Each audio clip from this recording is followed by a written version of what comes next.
Assalamualaikum warahmatullahi wabarakatuh. Innal hamdalillah nahmaduhu wa nasta'inuhu wa nastahdihi wa nastaghfiruhu wa natubu ilaih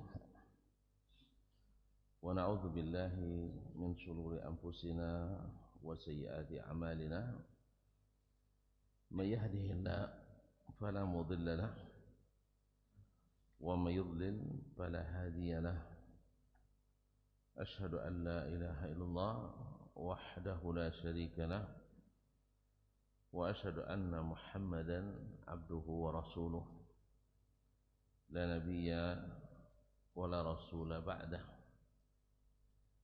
يا أيها الذين آمنوا اتقوا الله حق تقاته ولا تموتن إلا وأنتم مسلمون يا أيها الذين آمنوا اتقوا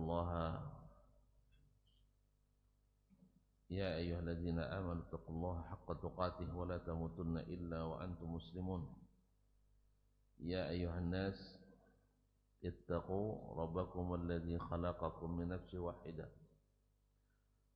وخلق منها زوجها وبث منهما رجالا كثيرا ونساء واتقوا الله الذي تساءلون به والأرحام إن الله كان عليكم رقيبا يا أيها الذين آمنوا اتقوا الله وقولوا قولا سديدا يصلح لكم أعمالكم ويغفر لكم ذنوبكم ومن يطع الله ورسوله فقد فاز فوزا عظيما أما بعد فإن أصدق الحديث كتاب الله وخير الحدي حدي محمد صلى الله عليه وسلم وشر الأمور محدثاتها وكل محدثة بدعة وكل بدعة ضلالة.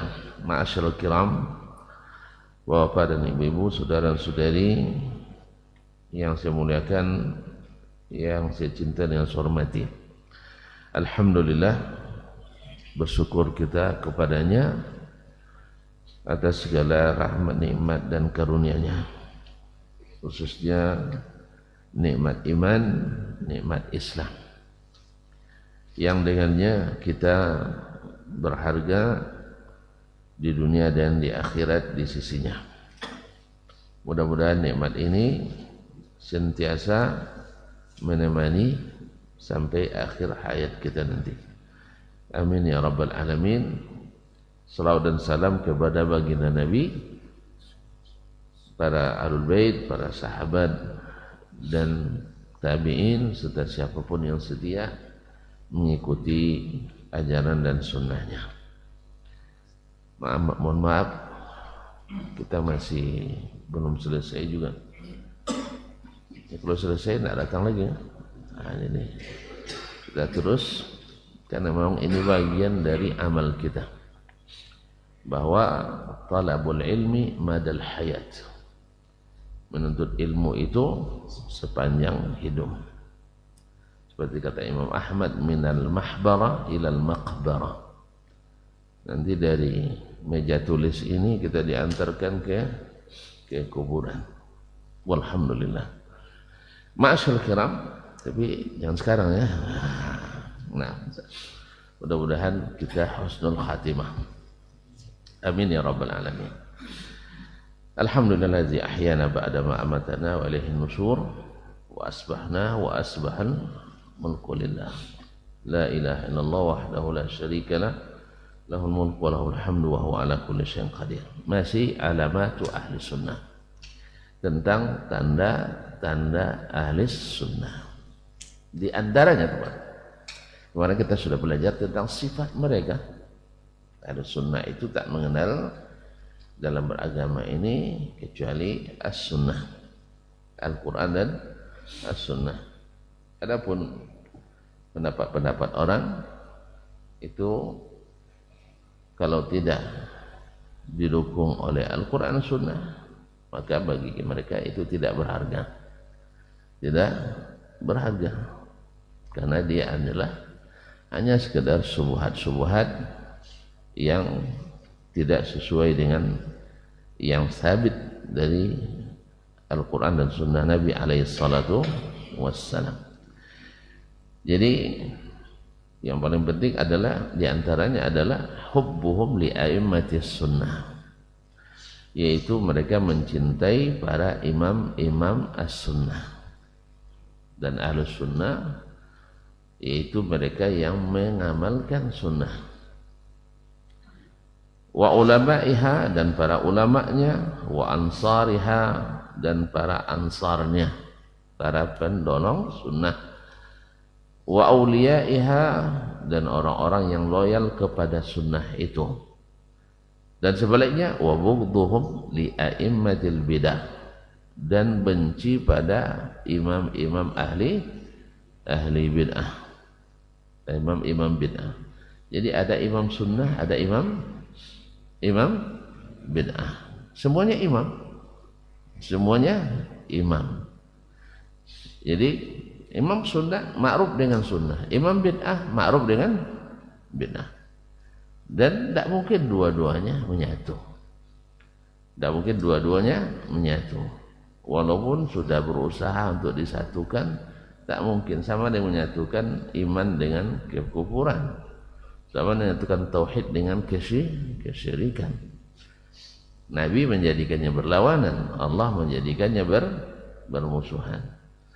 Li'aimatil bid'ah alladzina yad'una ilan nar. Ahli imam bid'ah itu berdakwah membawa orang ke neraka. Karena kullu bid'atin dhalalah. Lalu dia mengatakan laisa kullu bid'atin dhalalah.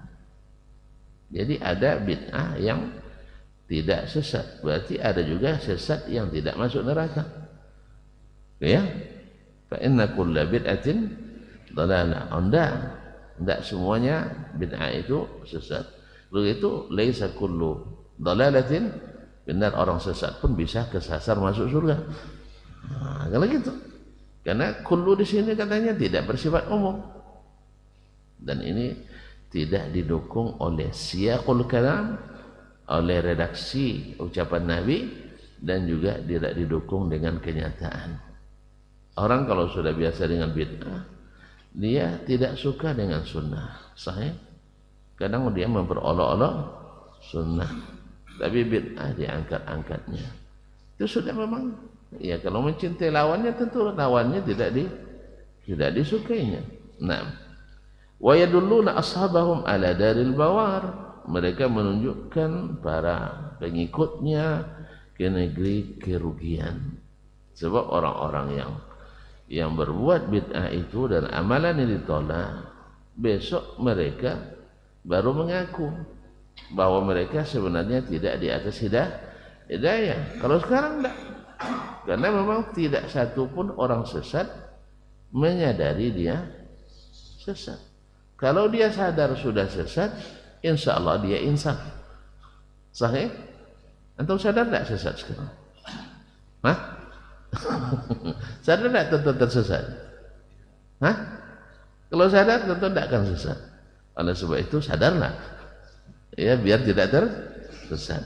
Maka kita tahu jalan tidak sesat itu adalah jalan Nabi alaihissalam dan para sahabatnya. Jadi kita tak akan lakukan, tak akan mengikuti, tak melaksanakan kecuali yang Nabi dan para sahabat melakukannya. Tapi ada hal-hal, keadaan-keadaan tertentu yang kadang-kadang tak bisa mengelak dan harus ada di situ.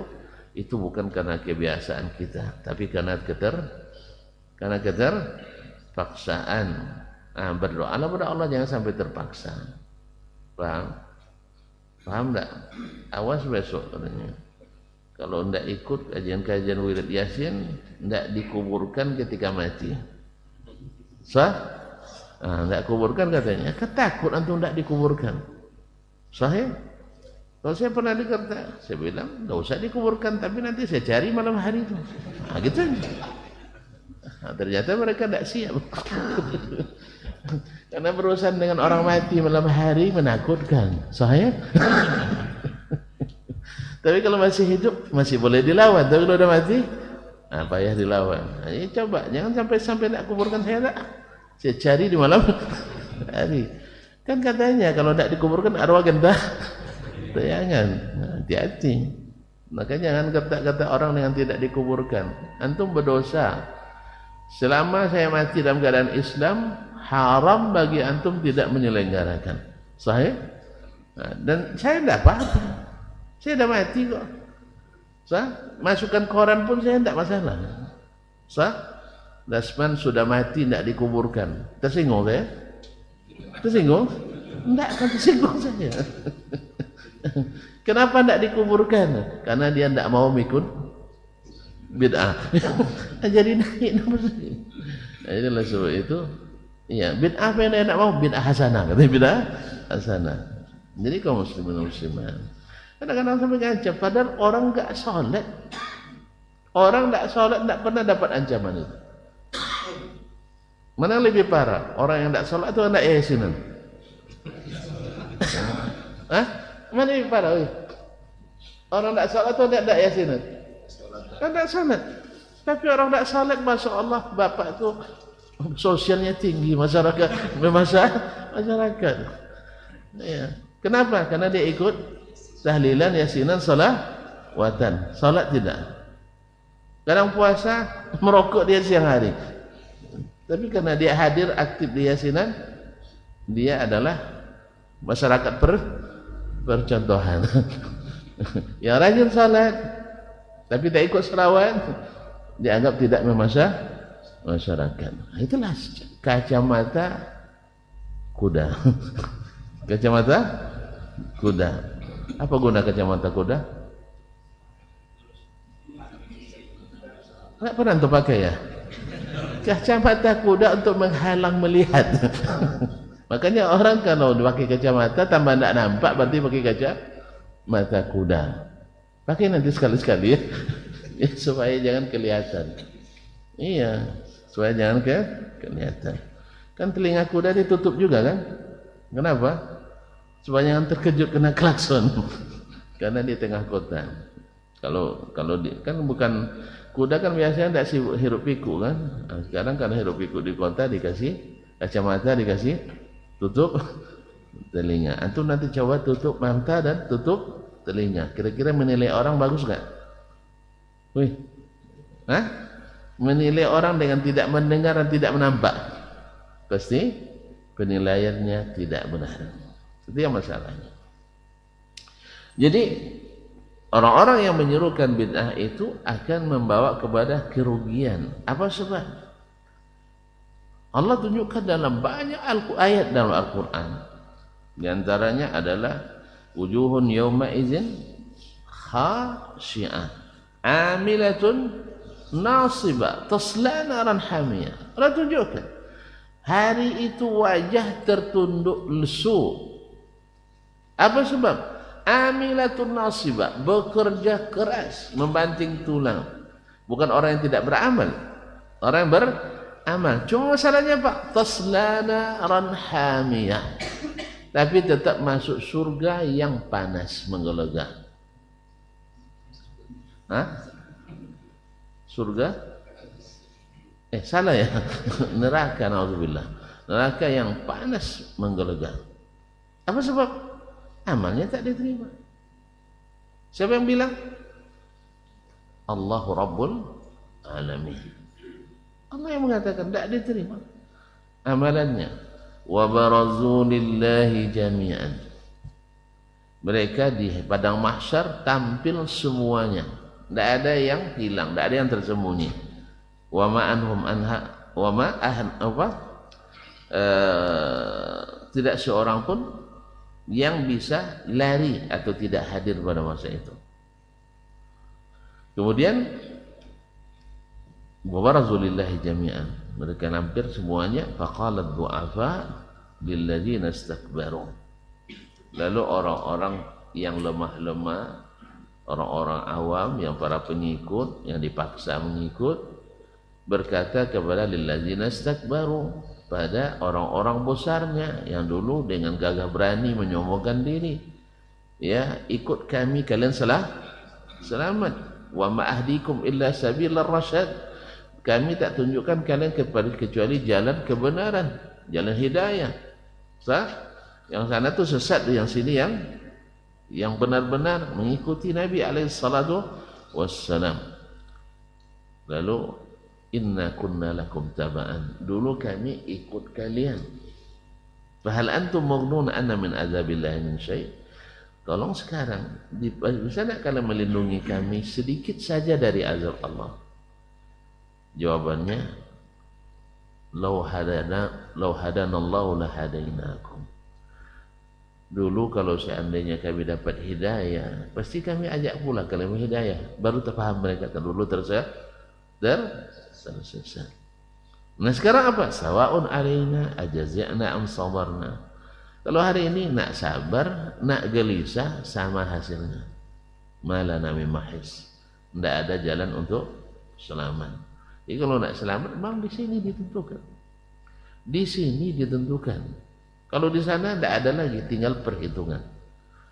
Kalau selamat jalan di sini, maka insya Allah di sana selamat. Kalau sesat di sini, di sana tidak ada penyelamatan, tidak ada edisi revisi.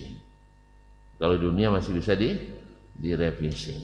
Oleh sebab itu, beranilah berubah. Berani berubah. Atau bahasa kerennya berani hijrah. Berani hijrah. Nah, yang dulu-dulu sama juga dulu para sahabat, awalnya mereka kan jahiliyah kan? Sah? Ada yang berani berubah cepat. Ada yang agak lambat, tapi alhamdulillah tidak terlambat. Itu ya. Ada yang berubah cepat sekali seperti Abu Bakar, sah? Seperti Ali, seperti Utsman, Rahman bin Auf dan sebagainya. Masya Allah. Saya jadi ingat Abu Bakar radhiyallahu taala anhu, seluruh sahabat 10 yang jamin masuk surga itu boleh dikatakan hasil dakwah Abu Bakar. Siapa yang 10 yang jamin masuk surga?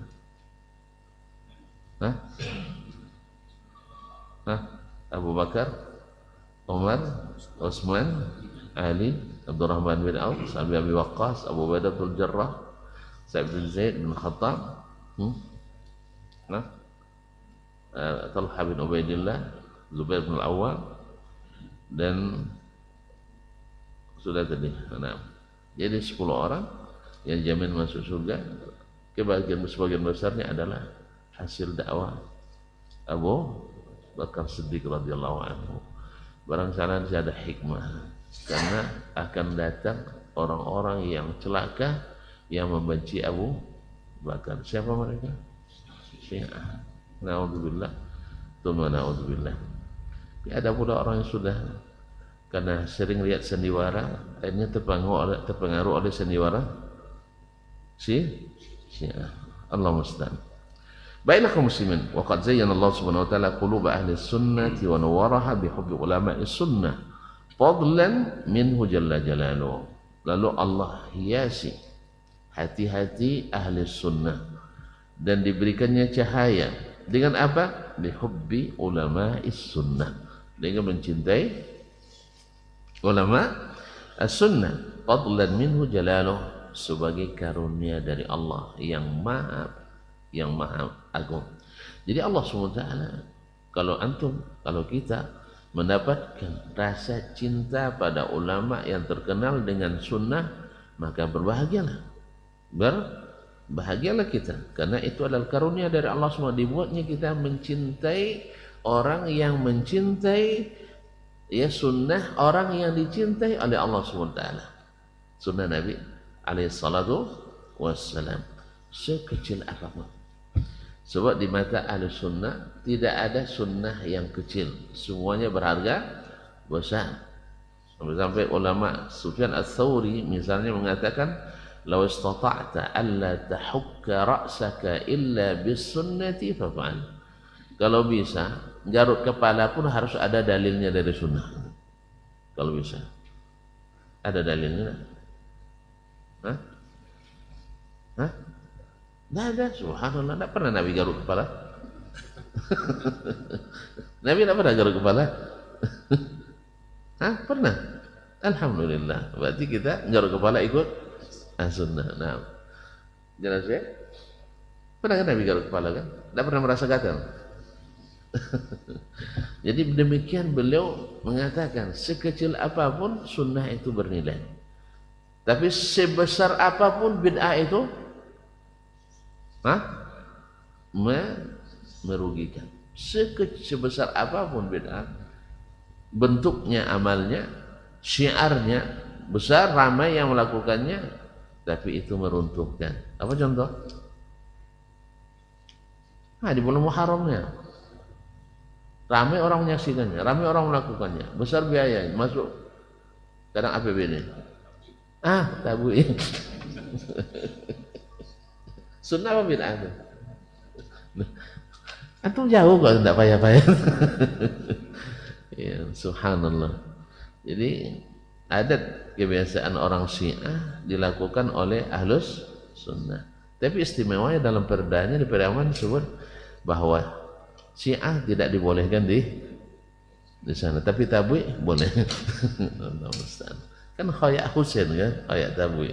Allah musta'an.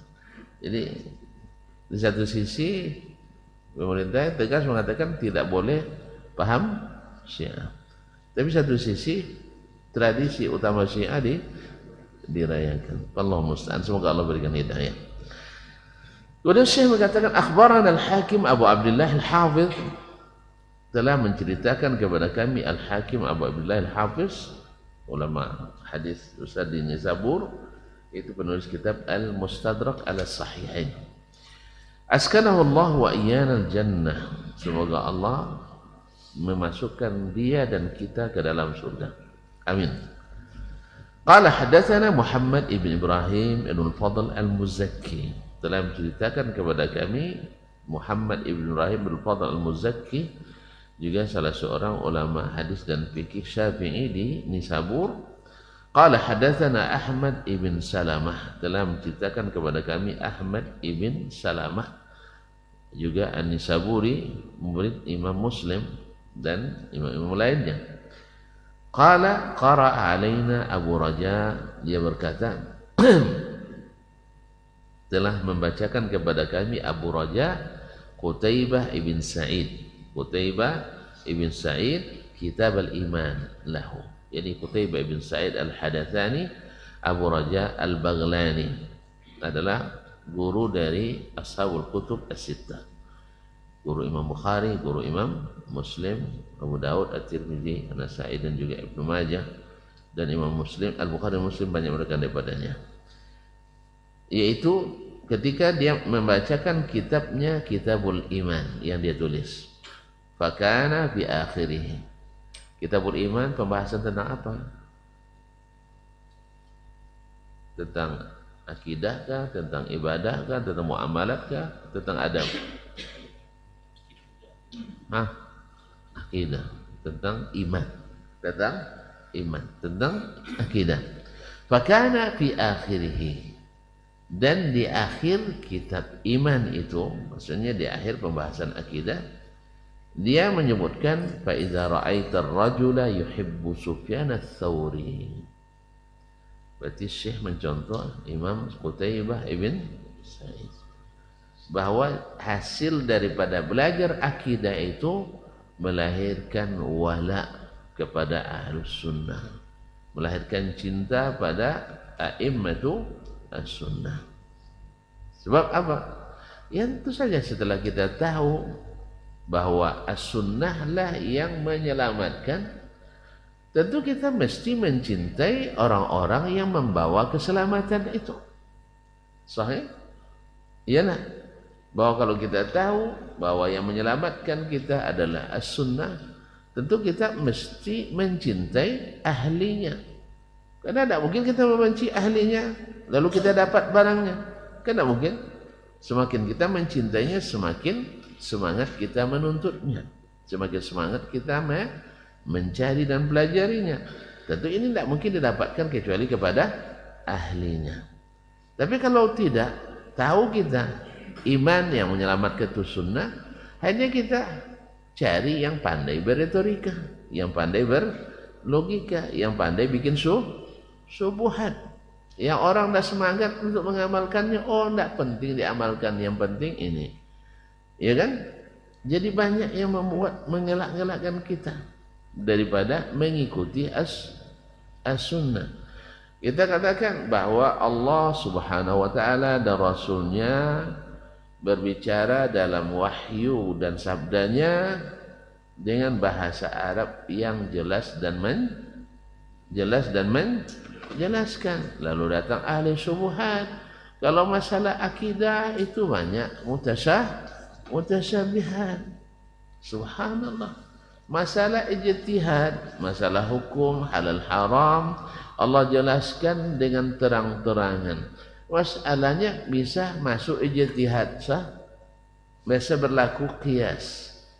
Dijelaskannya dengan terang. Masalah yang tidak bisa diketahui kecuali dengan berita, tidak berlaku di situ qiyas, membanding-bandingkan dengan yang lain, dipakainya bahasa yang tidak jelas. Masuk akal? Masuk akal? Hah? Masalah akidah bisa diketahui dengan berijtihad, dengan berpikir? Tidak bisa dengan berpikir. Misalnya tentang azab dan nikmat di kuburan, bisa dengan pikiran mengimaninya? Hah? Kalau menurut logika saya tidak masuk katanya. Masuk kubur dulu baru masuk nanti. Iya. Lalu antum katakan hadis-hadis tentang itu mutasyabihat, ayat-ayat tentang mutasyabihat. Akhirnya orang ragu dengan berita tentang azab kubur, ragu dengan berita tentang nikmat kubur. Bicara tentang apa yang ada di atas langit sana, bisa ada penelitian ke situ? Baik, mungkin tak Allah menjelaskannya dengan bahasa yang susah dipahami? Nah, datang ahli syubhat. Oh enggak itu maksudnya. Di mana maksudnya? Kan seperti yang saya ceritakan kemarin, ketika Ummul Mukminin Zainab, masih ingat ceritanya? Masih ya? Lupa lagi. Memang orang kita ini masih lupa ya? Masih. Kan Zainab berbangga di depan madu-madunya yang lain. Zawwajakunna ahlukunna. Kalian dinikahkan oleh wali-wali kalian. Artinya orang-orang bumi. Wa zawwajanillahu min fawqi sab'i samawat. Dan saya dinikahkan Allah dari langit ke 7. Apa kata ahli syubhat? Oh enggak, maksudnya bukan Allah yang di atas langit, tapi catatan surat nikah Zainab. Surat nikah Zainab di tempat khusus di Lauhul Mahfuz. Di mana dapat berita itu? Kalimat bahwa bukan yang dimaksud Allah, tapi maksudnya adalah surat catatan nikahnya di Dinas Pencapil Langit. Subhanallah. Ahli syubhat. Di mana dia dapat? Dia ke atas? Enggak. Ada wahyu turun kepadanya? Enggak. Terus di mana? Demi menolak Allah di atas. Zainab mengatakan Allah di atas. Rasul mengatakan Allah di atas. Allah mengatakan dia di atas. Datang tu acu ni. Karena dia sudah berkeyakinan ayat-ayat tentang sifat mutasyabihat, akhirnya menjadi ahli syubhat. Kemudian kita tanya lagi pada dia, apa makna catatan khusus ucuh? Apakah maksudnya catatan nikah istri Nabi yang lain pakai khat, kaligrafi khat sulus, kalinya pakai khat diwani atau kufi, gitu ya? Kalau dia iya kan, di mana atau ajudan tuh? Siapa yang kasih tahu? Jadi kan inilah kelucuan orang-orang yang tidak mengikuti sunnah Nabi SAW, sehingga sunnah pun jadi subhat. Maka oleh sebab itu saya katakan, Al-Quran Sunnah tak ada masalah. Akal yang menerimanya yang jadi masalah. Air bersih masuk selang berkarat. Antum salin air ini ke dalam gelas pakai paralon berkarat. Itu paralon, pipa. Keluarnya air apa? Air berkarat. Masukkan ke selang berlumpur, keluar air lumpur. Kalau selang bermadu, oh iya, selang madu. Kalau racun, racun. Gitu juga lah pikiran-pikiran manusia itu. Masuk ke dalam akal yang tidak bersubuhat, maka Al-Quran dan Hadis membawa pemikiran sehat. Tapi kalau masuk pada akal yang penuh dengan subuhat, Al-Quran dan Hadis menjadi subuhat. Itulah sebabnya kenapa kita disuruh menjauhi subuhat dan ahlinya. Disuruh menjauhi subuhat dan ahlinya. Coba bayangkan hadis yang begitu terang dalam Al-Quran dan di dalam buku-buku surah al-hadis, man salaka tariqan yaltamisu fihi ilman sahalallahu bihi tariqan ilal jannah. Siapa yang menempuh suatu jalan menuntut ilmu, Allah mudahkan baginya jalan menuju surga. Apa maksudnya? Apa maksudnya? Jauhlah. Datang kita ke sini berjalan menuju tempat ilmu. Sampai di sini kita dengarkan kajian. Kajian itu menambah ilmu kita untuk berkeyakinan atau beramal. Semakin banyak yang kita yakini benar, meyakini yang benar berpahala enggak? Kalau enggak berpahala, meyakini yang batil berdosa. Mengamalkan yang benar berpahala, mengamalkan yang bid'ah hasanah. Berdosa juga. Iya Syekh. Ya, bid'ah hasanah berdosa apa berpahala? Ya Allah ya Rabbi. Tonton ini orang berbuat baik kok dibilang berdosa. Nah, ma'asyarul kiram dimati Allah Subhanahu. Jadi dapat kita menempuh jalan itu saja memudahkan jalan ke surga.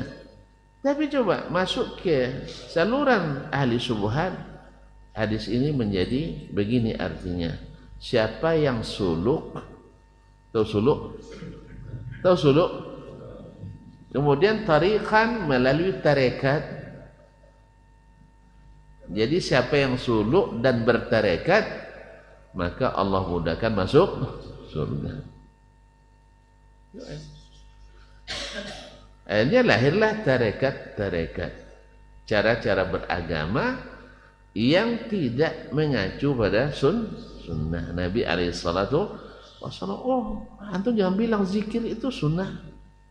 Saya, bukankah salat itu sunnah? Iya. Diam di masjid sunnah? Iya. Terus kenapa antum bilang tidak sunnah? Ini adalah kaidah martabakiyah. Kaidah martabak. Tahu martabak? Martabak Mesir enggak tahu Zan. Bahannya ada yang haram, halal semua. Kenapa antum haram? Jadi baca Quran haram atau halal? Halal. Baik. Duduk di masjid halal atau haram? Halal. Tidur di masjid halal atau haram? Baik. Kenapa diharamkan? Ini kaidah martabak. Bahan-bahan yang tadi jadi martabak kalau diolah dengan cara tertentu jadi khamar, halal apa haram? Wih, haram. Jadi bahan halal belum tentu hasilnya halal. Jadi yang menyebabkannya dia bid'ah karena prosesnya tidak mengikuti sunnah, walaupun bahannya sunnah. Baca Quran sunnah. Tapi kalau antum baca Quran dengan cara yang tidak sunnah, halal apa haram? Wih, halal apa haram? Haram. Nah, baca Qul huwallahu ahad, sunsang. Boleh apa enggak? Baca Qul huwallahu ahad, sunsang atau sungsang? Dibalik. Halal apa haram? Kenapa haram? Bukankah bahannya halal? Bukankah itu wahyu Allah SWT? Tapi membaliknya tidak mengikuti proses sunnah. Bismillahirrahmanirrahim. Walam yakun lahu kufuwan ahad. Lam yalid walam. Boleh tak? Boleh apa enggak? Astagfirullahaladzim. Ragu antum ya? Enggak boleh. Ada yang dirubah? Enggak. Yang dirubah caranya. Jelas ya? Apalagi kalau sudah huruf per huruf dibalik kan? Coba baca. Dibalikkan, lam yakul lahu kufuwan ahad. Coba baca dari belakang. Jadi kaum muslimin dan muslimat dirahmati Allah, bahannya halal. Al-Quran itu baca, tapi cara bacanya tidak mengikuti sunnah. Atau antum baca bismillah di tengah. Alhamdulillahi rabbil alamin arrahmanir rahim bismillahirrahmanirrahim iyyaka na'budu. Gimana? Halal? Halal? Bahannya halal semua. Bahannya sunnah semua. Tapi proses pengolahannya tidak sunnah. Makanya zikir dianjurkan benar, tapi zikir antum kadang-kadang bikin gila. Sah? Kadang-kadang bikin banyak wali majzub lahir dari situ. Wali majzub banyak lahir dari zikir ilegal. Dan saya bilang, tidak ada cinta yang bikin gila kecuali cinta ilegal. Tentu pelupa nampaknya ya. Ada cinta halal yang bikin gila? Tidak ada. Jadi Amin, tidak ada satu pun cinta bikin gila kecuali cinta bertepuk sebelah tangan. Gila janda. Cinta ilegal atau cinta legal? Weh, talak 3 jatuh, sayang pun tiba. Akhirnya tak gilo. Masih lupa antum kisah abang tu. Ya Allah. Pak Haji, dia duit banyak tapi dia cukup bakhil. Istrinya, istri mudanya cantik. Tapi karena dia sering marah, dah 3 kali jatuh tolak. Kalau 3 kali boleh balik lagi. Itulah. Talak 3 jatuh, sayang pun tiba. Di kampung tu ada abang tu suka cerai, kawin cerai. Akhirnya Pak Haji sewa jasa abang tu. Dia tanya, mau kamu nikah dengan janda saya? Saya biayai semuanya, pakai band. Padahal dia bakhil asalnya, tapi demi untuk balik lagi, dia ini kan. Tapi ingat dia, jangan lama-lama. Jangan lama nanti cerai. Dia tahu tidak boleh nikah kecuali harus dinikahi orang lain dulu. Siapa Haji? Akhirnya terjadilah pernikahan itu. Sebulan ditunggu Pak Haji, tidak juga cerai orang tua. 2 bulan tambah mesra nampaknya. 3, akhirnya hilang kesabaran Pak Haji. Kamu kan janji sama saya.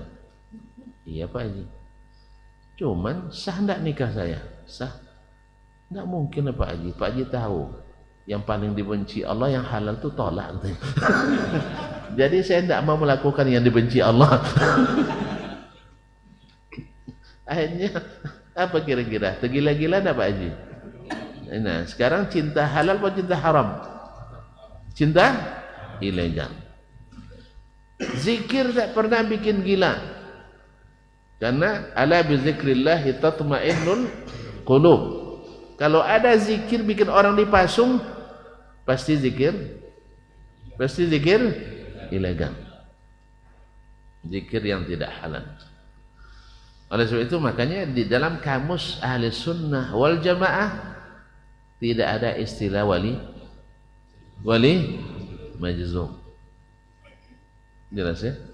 Hanya di kalangan ahli bid'ah hasanah.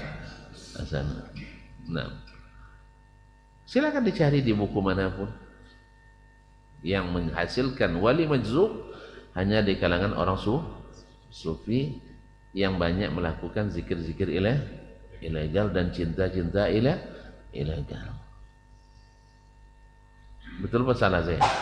Saya siap salah. Nah, kalau antum temukan nanti cinta legal bikin gila, nah, saya siap salah. Atau itu sebagai pengecualian dari yang biasa.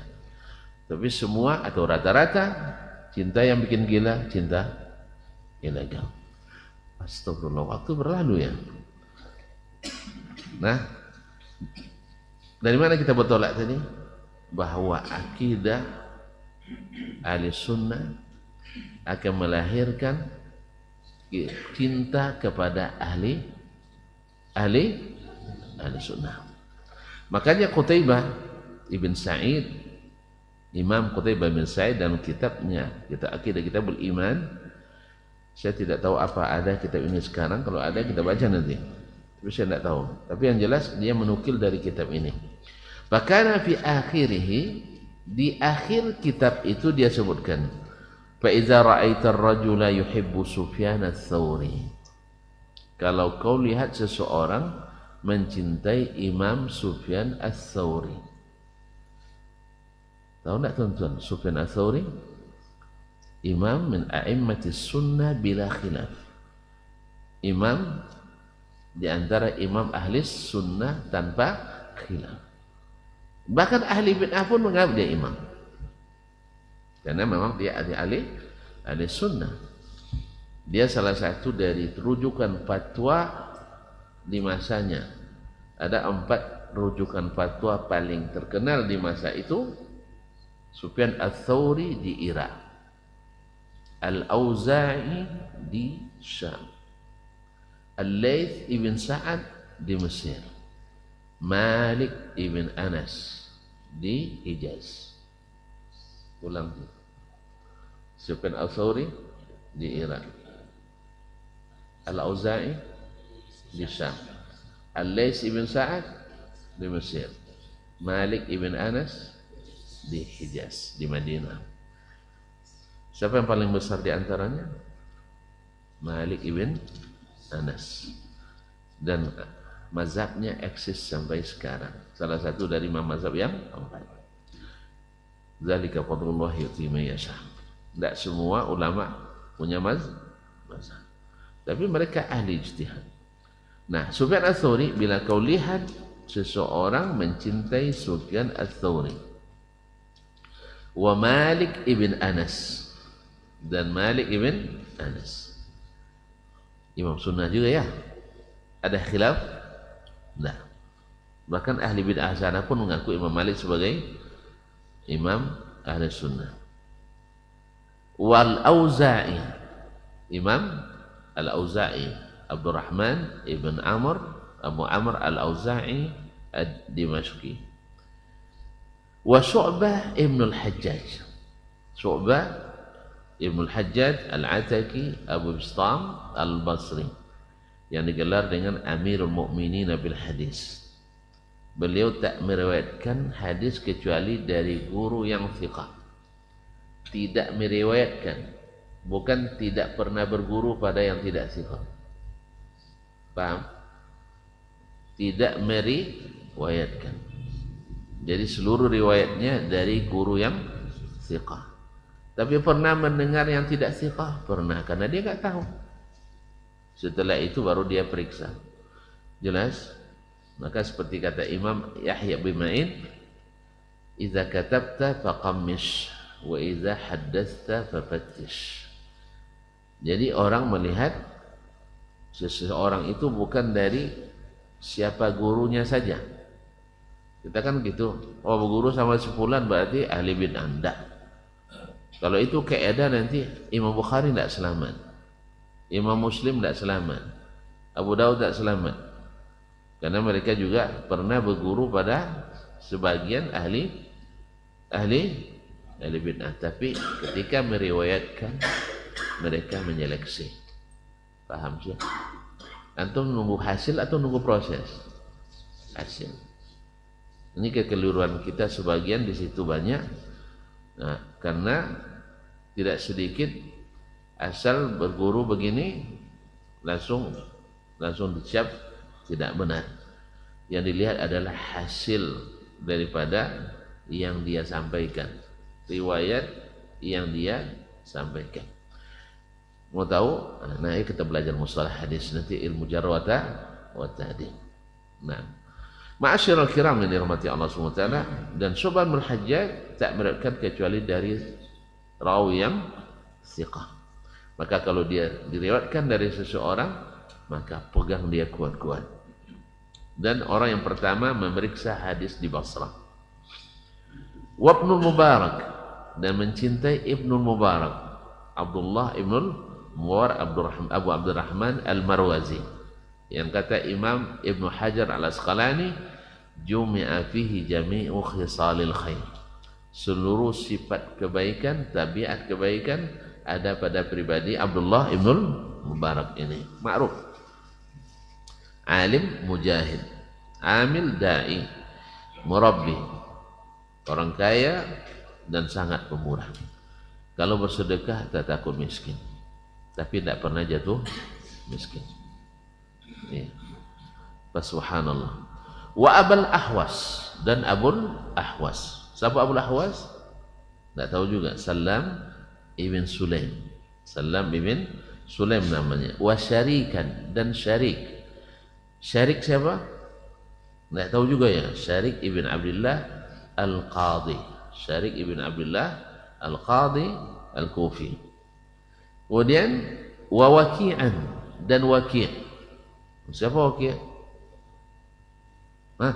Waki' ibn al-Jarrah Ar-Ru'asi Abu Sufyan Al-Kufi, murid atau guru Imam Asy-Syafi'i rahimahullah, yang kalau di pondok dulu dalam mahfuzat sering dibacakan, syakautu ila Waki'in su'a hifdhi fa arsyadani ila tarkil ma'asi wa akhbarani bi anna al-ilma nurun wa nurullahi la yuhda lil 'asi.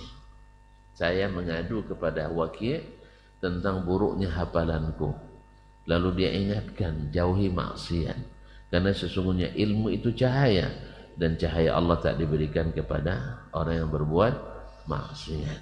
Waki' yang dimaksud oleh Imam Syafi'i di sini adalah ini, Waki' Ibnul Jarrah Ar-Ru'asi Abu Sufyan Al-Kufi, wafat 178. Kemudian wa Yahya ibn Sa'id, Yahya ibn Sa'id ibn Farrukh Al-Qattan, dikenal dengan Yahya ibn Sa'id Al-Qattan, salah seorang ulama sunnah dan ulama hadis, ulama jarh wa ta'dil yang paling terkenal di masanya. Wa Abdurrahman ibn Mahdi, dan Abdurrahman ibn Mahdi guru dan sahabat Imam Asy-Syafi'i. Beliaulah yang menjadi penyebab Imam Asy-Syafi'i menulis kitabnya yang fenomenal. Apa kitab Imam Syafi'i yang paling terkenal? Ar-Risalah. Itu gara-gara ibu ya. Nah, ini Ar-Risalah yang menjadi pondasi dua ilmu utama, usulul fiqh dan usulul hadis. Usul fikih dan usulul hadis. Masya Allah, tabarakallah. Bila bertemu dua ini pada seorang, maka dia akan menjadi orang hebat. Oleh sebab itu Imam Al-Baji ketika menasihati kedua anaknya, jangan sekali-kali kamu berbuat taklid dalam beragama kepada seorang pun, kecuali Rasulullah sallallahu alaihi wasallam. Maka tidak boleh taklid kecuali pada Rasulullah sallallahu alaihi wasallam. Tapi kalau kau tak bisa menyelakkan taklid juga kepada ulama, maka pilih di antara mereka semua Imam Malik. Apa disuruh Imam Malik sama dia? Karena dia ikut mazhab Maliki ya. Bukan hanya itu. Dia memilih dengan ilmu. Alasannya menurut saya sangat tepat. Terserah pada tuan-tuan. Alasan beliau adalah Malik, imam yang lain disebut fikih dan hadis, mereka bukan yang paling ahli di zamannya. Karena fikih, hadis itu adalah puncak daripada ilmu Islam. Puncak daripada ilmu Islam. Kalau Malik di masanya dia imam di fikih, imam di hadis. Tidak ada yang melampauinya. Jelas? Di masa Imam Malik, dia imam paling besarnya di fikih dan imam paling besarnya di hadis. Karena yang sering perang kan antara ahli hadis ahli fikih kan. Dan ahli fikih bilang ahli hadis itu cuma apoteker. Hanya tukang racik obat. Kalau yang tahu penyakitnya siapa? Woi, ya dokter. Jadi atibanya, dokternya adalah ulama fikih. Tapi hati-hati Pak Dokter. Kalau seandainya tidak ada apoteker, Bapak tidak bisa meracik sendiri. Sahih? Woi, hah? Bisa? Atau ditipu oleh apoteker? Bahaya. Jadi kaum muslimin dan muslimat dirahmati Allah SWT. Nah, Imam Malik rahimahullah menguasai kedua-duanya. Dan dulu ahli fikih yang sesungguhnya ahli hadis. Carilah siapa yang imam fikih yang tidak ahli hadis. Kemudian setelah lahir istilah fikih salah sendiri, banyak ahli fikih yang tidak tahu hadis. Tapi orang yang tahu hadis mesti tahu fikih. Karena mana yang lebih tua? Hadis apa fikih? Hadis lebih tua. Artinya fikih harus hormat sama hadis. Tanpa hadis fikih tidak ada. Tanpa fikih hadis tetap ada. Untuk pilih fikih pilih hadis. Ini mulai rasis nampaknya ya. Mulai asabi ya. Jadi Imam Abu Hanifah di fikih dia paling puncak di zamannya, tapi di hadis banyak ulama lain yang lebih tinggi daripadanya. Sahih? Imam Asy-Syafi'i dia paling hebat di fikih di masanya, tapi di hadis dia ngaku bahwa Ahmad Ishaq bin Rahuya lebih tinggi daripadanya di hadis. Sahih? Tentu tidak ngaku ya gara-gara mazhab Syafi'i ya. Imam Syafi'i aja ngaku, masa tuan-tuan tidak ngaku? Ya Ahmad, antum a'lamu bil hadis minna. Ahmad, kalian lebih tahu hadis daripada kami. Tidak percaya? Tidak percaya. Musnad Syafi'i 2 jilidnya, Musnad Ahmad 50 jilid. Hafalan hadis Ahmad 1 juta. Hafalan Syafi'i? Nah, makanya tidak disebut Imam Syafi'i minal mukthirin bil hadis. Baik. Kemudian Imam Ahmad. Dia yang paling hebat di hadis di masanya, tapi fikih dia ngaku pula pada gurunya Imam Asy-Syafi'i. Ngaku pula pada sahabatnya Ishaq bin Rahuya. Jelas? Jelas? Tapi Imam Malik dua-duanya dia pegang. Dua-duanya dia paling hebat di masanya. Ikut mau taklid, ikut mazhab Malikiyah. Tapi bukan Malikiyah, mazhabnya Imam Malik. Kana salban fi sunnah wa syadidan ahli bidah. Dia itu adalah kokoh dalam menegakkan sunnah dan tegas pada ahli bidah. Jelas ya? Nah. Jadi wa Malik bin Anas wal Auza'i wa Syu'bah bin Mubarak wa Abu al-Ahwas wa Syarikan wa waqi'an sampai di sini Wahib bin Sa'id wa Abdurrahman ibn Mahdi. Tadi Abdurrahman ibn Mahdi adalah sahabat Imam Asy-Syafi'i dan menjadi penyebab ditulisnya kitab Ar-Risalah. Fa'lam annahu sahibu sunnah. Kalau kalian lihat orang mencintai Sufyan Ats-Tsauri, Malik bin Anas, Al-Auza'i, Syu'bah, Ibnu Mubarak, Abu Al-Ahwas, Syariq, Waqi' wa Ibnu Sa'id bin Rahman bin Mahdi, ketahui dia adalah sahibu sunnah, ahli sunnah. Karena dia mencintai ulama-ulama ahli sunnah. Tidak ada tersebut ulama kalam di sini. Jelas? Qala Ahmad ibn Salamah, berkata Ahmad ibn Salamah yang meriwayatkan ini dari Qutaibah ibn Sa'id rahimahullah, fa alhaqtu bi khatti tahtahu, lalu saya tuliskan, saya tambahkan di bawah tulisan tadi, dia menyalin kitab syekhnya, kemudian dia salin tambahkan di bawahnya wa Yahya ibn Yahya, termasuk siapa yang mencintai Yahya ibn Yahya An-Nisaburi. Yahya ibn Yahya An-Nisaburi, kan dia orang Nisabur nih. Ya, ini termasuk penulis kita juga orang belajar dari Nisabur, termasuk yang mencintai Yahya ibn Yahya An-Nisaburi, yaitu guru Imam Muslim. Guru Imam Muslim. Wa Ahmad ibn Hanbal, dan Ahmad ibn Hanbal. Wa Ishaq ibn Ibrahim, dan Ishaq ibn Ibrahim. Kenapa Qutaibah tadi tidak masukkan Ahmad bin Hanbal?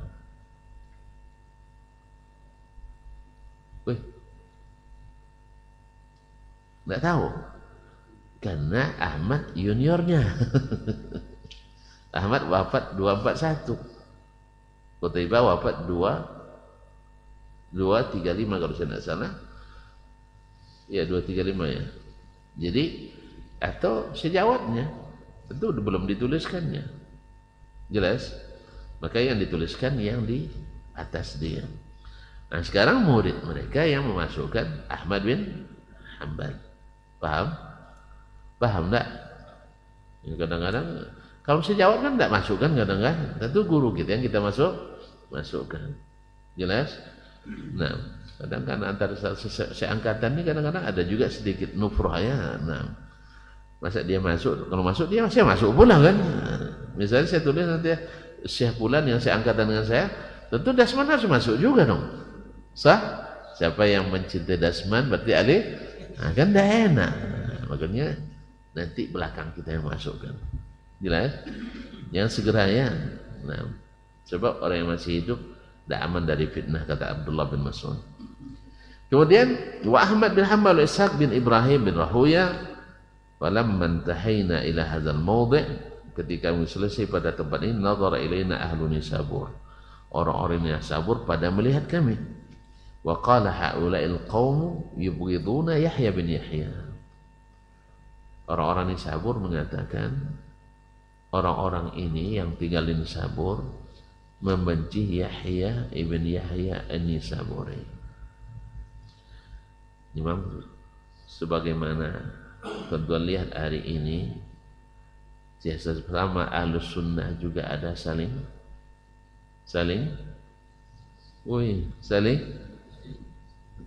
membenci. Karena syaitan itu pandai bermain. Sahih? Yang tamat Madinah dengan yang tamat Yaman misalnya, ada gesekan. Sahih. Yang tamat Libya dengan yang tamat Libya. Biasa. Bahkan antara yang tamat pondok ini dengan pondok ini, walaupun pelajaran sama, kadang-kadang tidak bisa duduk bersama. Dulu orang menghasut antara Imam Al-Bukhari dengan gurunya Muhammad ibn Yahya Az-Zuhli. Ustaz, sehingga terjadi semacam perang dingin antara murid dengan guru. Gara-gara sebagian murid yang memprovokasi, madu-adu. Ada tuan-tuan juga mengadu-adu dengan guru. Kayaknya ada ya. Ada. Kemarin kata Ustaz Dasman begini katanya. Ada. Sahih? Masih juga? Hah? Losi lah. Jangan. Ini yang terjadi dengan Yahya An-Nisaburi dulu.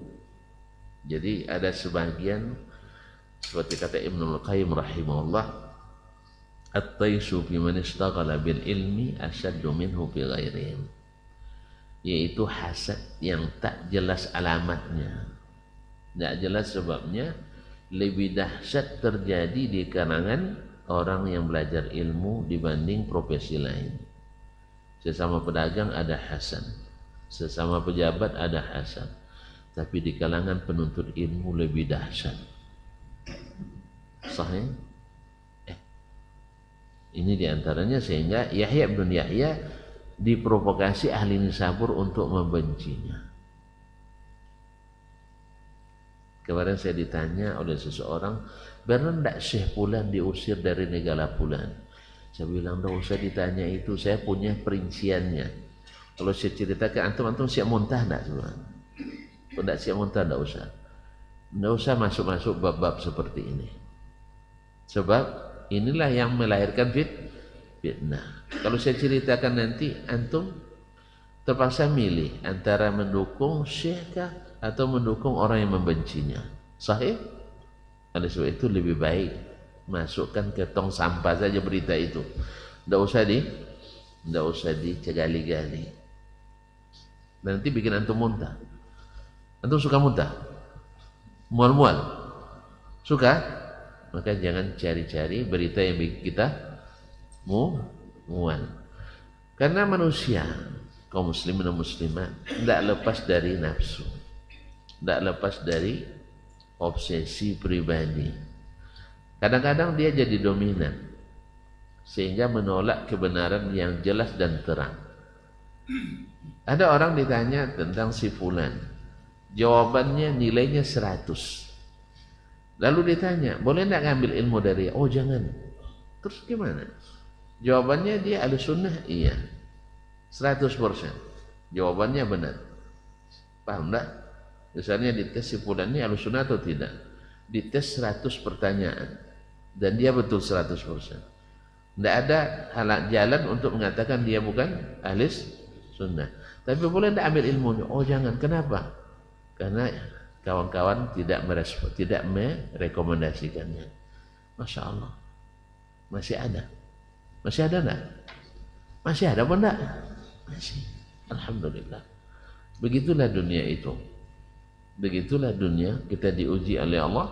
Makanya Nabi katakan bahwasanya syaitan sudah putus asa disembah di Jazirah Arab, tetapi tidak putus asa untuk mengadu domba orang yang ada di Jazirah Arab. Nabi masih hidup. Untuk disembah di Jazirah Arab, syaitan sudah putus asa. Artinya tauhid sudah bagus.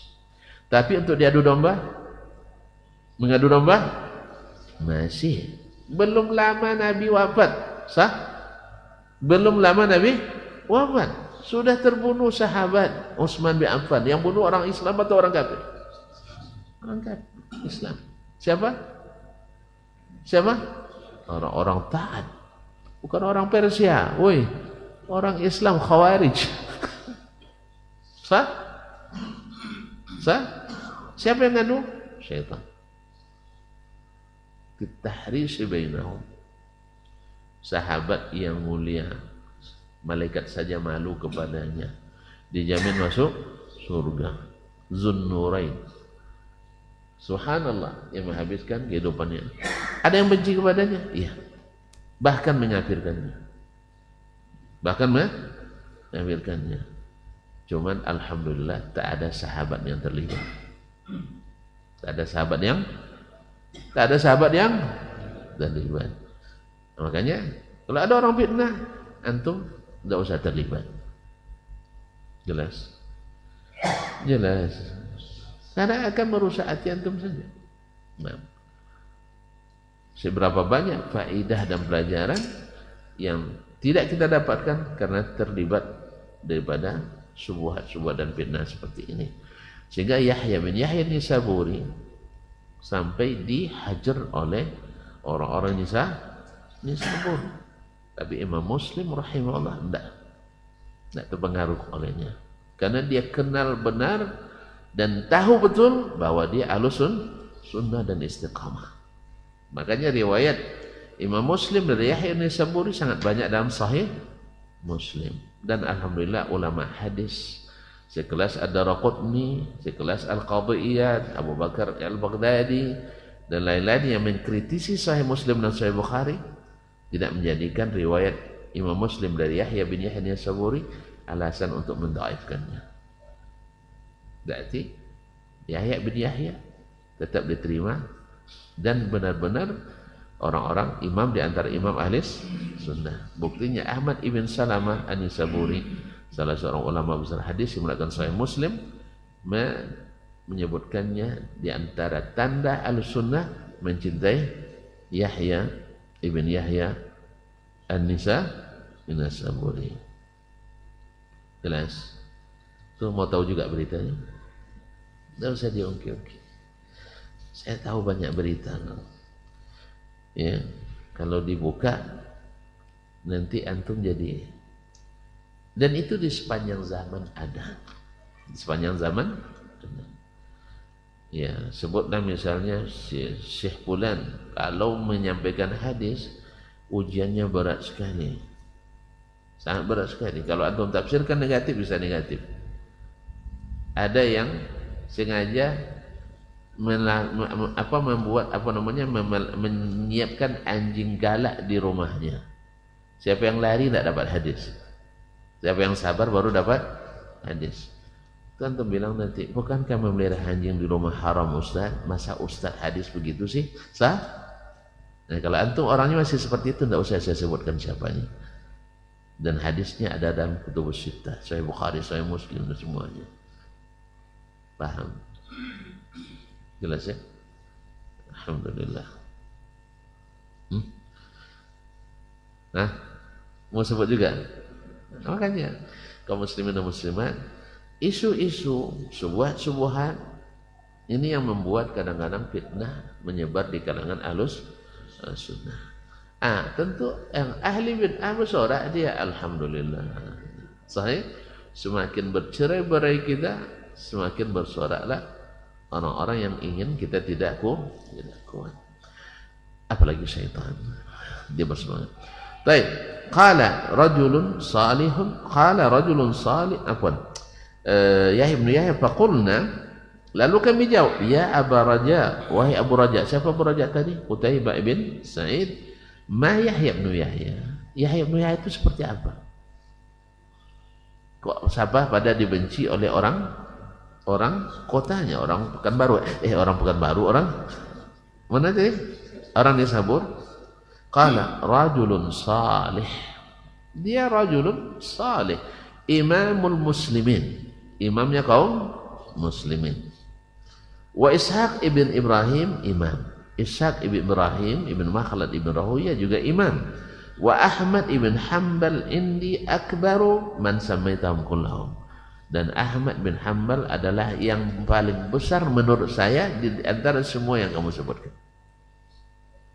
Jadi ketika dia rujuk Qutaibah bin Sa'id kembali, ditanya karena orang-orang Nisabur membenci Yahya bin Yahya. Sekarang saya tanya, sebenarnya seperti apa Yahya bin Yahya itu? Dia bilang rajulun salih, orang salih, imamun lil muslimin, salah seorang imam kaum muslimin. Ya, ahli sunnah merekomendasikan bahwa dia adalah ahlus sunnah. Wa Ishaq ibn Ibrahim imam. Ishaq bin Ibrahim adalah imam. Wa Ahmad bin Hanbal indi akbar man samaitahu kullahu. Dari semua yang kau sebutkan, ya, bagi saya kan ini penilaian dia. Ahmad bin Hanbal adalah yang paling besar di antara semuanya. Dan wajar Imam Ahmad menghadapi ujian yang sangat besar yang tidak dihadapi oleh ulama yang lainnya. Dan dia kokoh. Yang mungkin sebagian akan ambil rukhsah, tapi Imam Ahmad tidak. Imam Ahmad tidak mengambil rukhsah. Imam Syafi'i diuji, Imam Malik diuji, tapi yang paling berat ujiannya adalah Imam Ahmad. Yang lain para penghafal hadis, tapi yang paling besar hafalannya adalah Imam Ahmad. Dan yang paling kokoh di antaranya ada juga Imam Ahmad. Sebagian peneliti minal mutaakhirin mengatakan mazhab yang paling kurang menyalahi sunnah dalam mazhab fikih adalah mazhab Imam Ahmad, karena hadisnya lebih banyak dari mazhab yang lain. Wallahu ta'ala alam. Walaupun nanti di seberang orang-orang yang longgar dalam beragama menilai mazhab Imam Ahmad itu adalah kaku. Ya sebagaimana kita hari ini yang menerapkan sunnah disebut berpikiran kaku. Kalau gitu Nabi juga berpikiran, dan itulah tuduhan orang Quraisy dulu pada Nabi alaihissalatu wassalam.